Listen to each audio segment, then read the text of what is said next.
What's up guys? Kalma lang, ako lang to.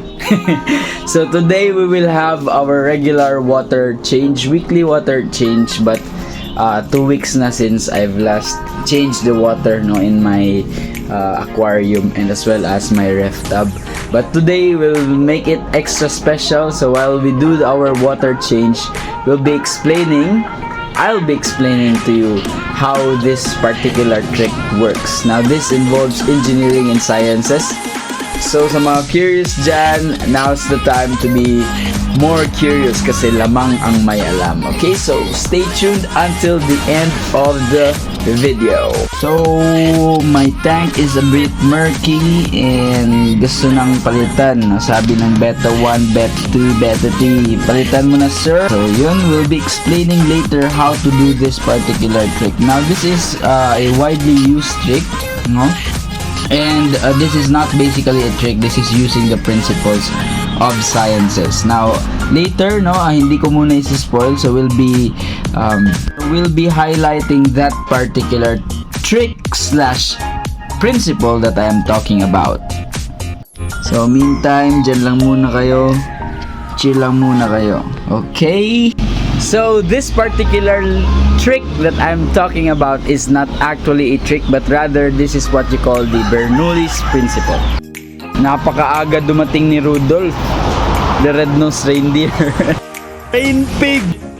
So basically what we need is a nanay with a hose. So kailangan natin ng hose. Okay? So this will serve as the closed conduit. So I'll be explaining later how this principle works. You can have different diameters of hoses because, as you know, different diameters may incur different amounts of discharge. So of course, mas malaki yung hose, there will be greater discharge. Discharge, it means yung volume ng water na lalabas dito sa ating siphon, or basically our closed conduit. So remember that this only works on closed conduit. So basically hindi ito gagana onto flow paths that are open, Hindi ito gagana. The Bernoulli's principle involved the work of elevations, pressure, and as well as the velocity heads. Now the velocity heads, we don't have it kasi wala tayong pump or turbine or whatsoever that will add on to our movement of water. Pero we'll be using the power of elevation differences. Now, if water, then of course, you know the principle that the river flows down to the sea, because relatively our rivers are always of higher elevations as compared onto the sea level. That is why water from the mountain flows down onto waterfalls and goes to the river. Of course, water will find its way going onto a lower elevation. And sa open na nga yan. So how much more if closed conduit yung i-apply natin? So this principle also applies onto the principles of designing reservoirs, and particularly in hydraulics, the 3 reservoir problem. So this involves basically the differences in elevations, creating pressure heads in order for water to move from one place to another, particularly from a higher elevation onto a lower elevation, without providing any sort of pumping mechanism or suction mechanism. So set up ko muna ito saglit. So our plan here is to suck all that dirt up. Let's suck all that dirt up, and then let's have the water up till at least 20% na level before we change the water in this ref tub, kasi hindi siya coral reef, it's a ref. Corny. Okay, so those are my sword tails. So they started 20. Shoutouts to Kuya Noel for giving me these sword tails, and now I think they're at least almost 40, including the fingerlings, yung mga fry natin for the sword tails. Also, shoutouts to B-Boy for providing me with some rocks and as well as a few aquatic plants, no, that I have placed on my aquarium. Shout out nga pala sa idol ko din na si Vince Baliong. He just celebrated his birthday yesterday. So si Vince talaga ang nag-open up sa akin into going onto this particular hobby, no? Pwede ko nang matawag na hobby kasi this is my pastime and this is my form of stress living. So thank you, Vince, for donating your betas para makastart na ako. Thank you very much. Vince was once my student na when I was in UM previously, and just recently during the pandemic, so he commented, no, na kung hilig ba daw kog beta, and then pinadalan ko niya. So thank you, Vince, and have a blessed year ahead, no? Happy birthday. So our plan here is to basically fill this up with water, okay, and hold it onto a same level so that there will be no spillage, walang masasayang na water, and we'll cover up both of the ends, of course, para hindi mag-spill up. So fill in natin, of course, no, onto a water that is clear, no. Ito this is basically groundwater, no, from our water source there. It is safe, notably safe. So kailangan safe talaga because we don't want to harm our fishes, okay? So yun, let's fill this up. So kay wala man ko gihire na cameraman, so ako lang sa mag-video diri So ako asa ning palungon, butangan sa na ako ni og tubig, guys. Be right back. So explain ko lang ulit, once this has been filled up, so of course, no, we need to cover both ends para wala munang spillage and to preserve the natural pressure that is inside the conduit, no, given na meron siyang water inside. And then our goal is to place it onto the water level, of course, no. So dapat, no, noticeably hindi sila magka-same ng elevation. So it's located here. Okay, so going up, no, onto the bottom of our ref tub, so hindi sila magka-same ng water level. So supposed to be, the goal is to suck water, okay, so act as a turbine using the natural force, no, for Bernoulli'S principle, which we'll be explaining later, and then pupunta dito yung tubig. Of course, no, it will flow freely. Okay, once this has been placed there, walang higop-higop na mangyayari because you can try sucking the water out using, of course, no, your mouth, but basically that will be a bit unhygienic, no, and medyo disgusting. So iwasan natin yun. So we'll use direct placement, no, wala nang higop-higop kasi some of the YouTube videos, so ginagawa nila, linalagyan nila ng either suction material, yung pinipress, no, or hinihigop talaga, no. So medyo kadiri yun, so iwasan natin yun. So we'll just place it there and then it will flow freely down there, okay. So basically they're almost full, guys. Of course we need to avoid spillage, so dapat i-hold natin onto a same level because notice when I move this one on a higher level, the water on the left side tends to move upward also because water or any form of liquid on a closed conduit or even on an open space, given there is no pressure involved because they are exposed both in the atmospheric pressure, so they should have the same level. Now water will always find its way onto becoming at least of the same level kasi there are head losses that will occur, pero water will really be on the same level. So notice na sumusobra nga yung water, wala akong ginagawang mali, no. So I just held it on place, and sometimes, no, it's uneven, so mangyayari is water will flow from one side to the other. So same din yung mangyayari dun sa ref tub natin mamaya. So when we place one point which is on the water surface, so it will generally tell the entire system that water will flow from the higher level onto the lower level using our conduit or through our conduit. So sa mga nagtataka bakit ako nag-effort na gumawa nito, wala lang, gusto ko lang na may share sa inyo yung knowledge. I do not have any hydraulics class now, pero I think this is very relevant for students who are taking up hydraulics, no, the principles for reservoirs, and of course, no, the difference in elevations. Kasi minsan purely theory lang yung natututunan natin on the classes and hindi natin na-apply sa actual. So this is one particular application.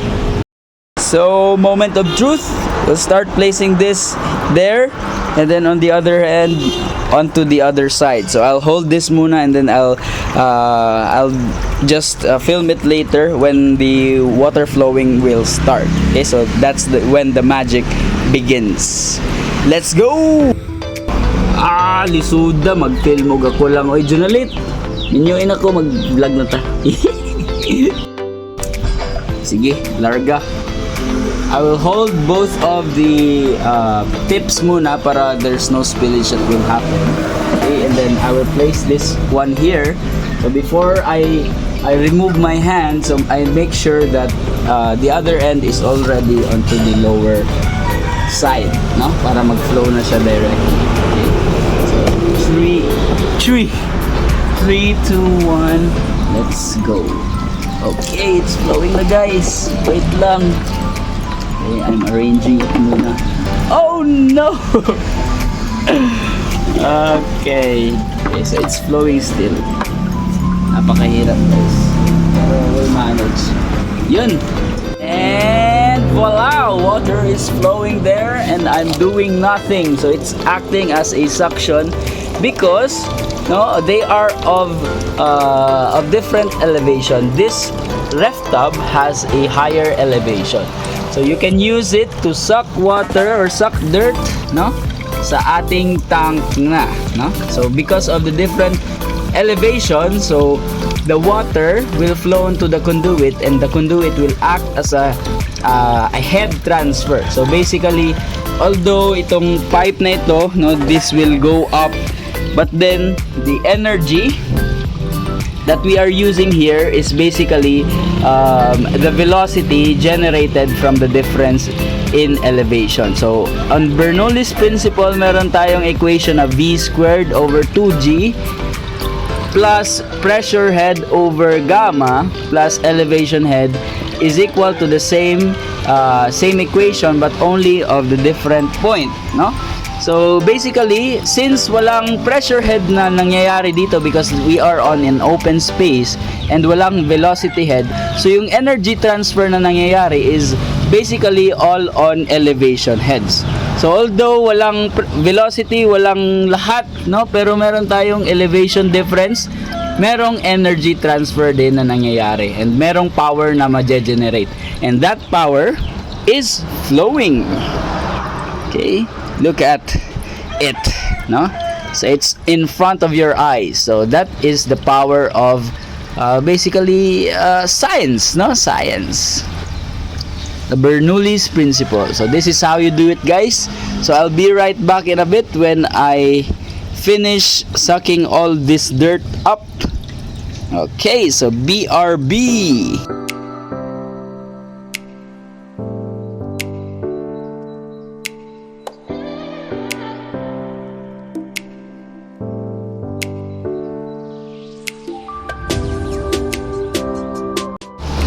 Okay guys, so since punong-puno na yung sisidlan natin ng tubig, so I'll demonstrate onto you, so just for educational purposes, kasi supposed to be hindi ko natatanggalin, I'll just let it flow na lang, pero I'll demonstrate onto you anong mangyayari pag tinanggal natin ito onto the water surface. Okay, sige. So anong mangyayari? Will this stop flowing or not? Of course, kasi wala na siyang sinisip-sip na water dito.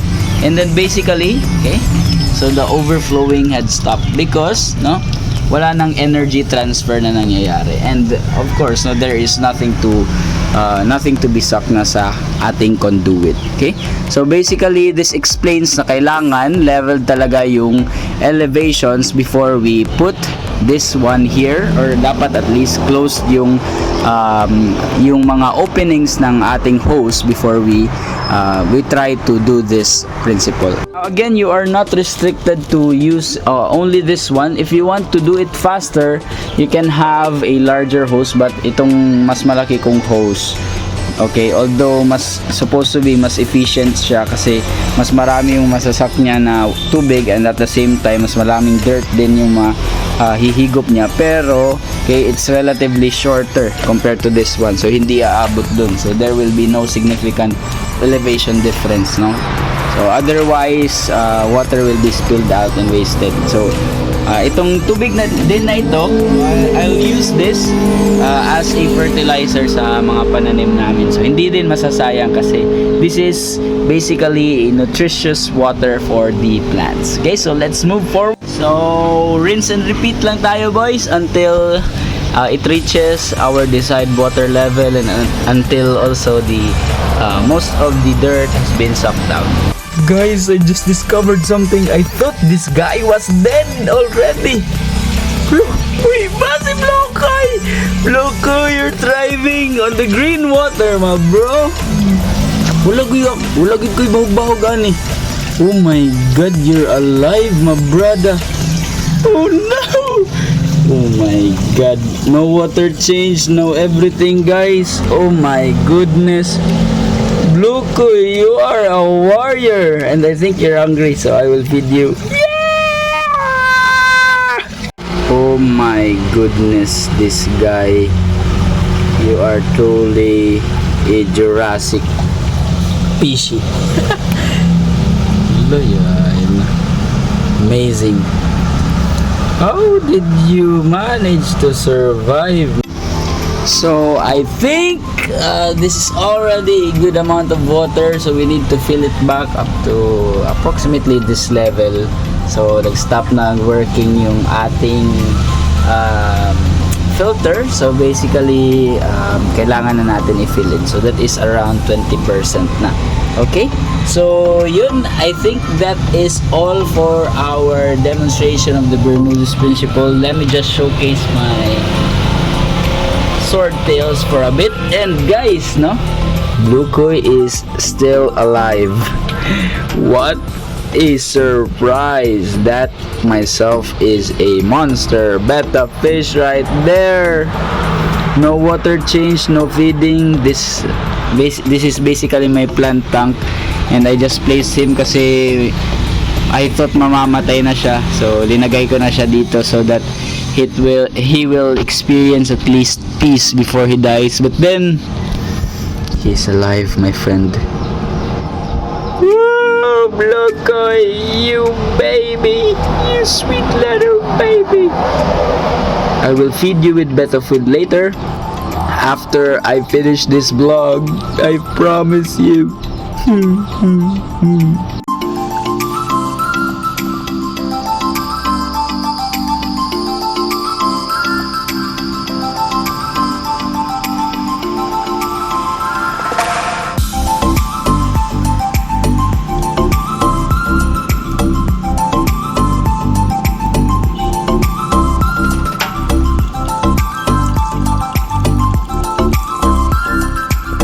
So that's it, my dudes. So I hope you've learned something from our today's discussion. Kapagod. Okay, anyway, so I hope you've learned something, and I hope you will apply it if you ever had the chance to do so, no? If you're ever interested into fish, no, and you don't have any de-stressing, so now's the time.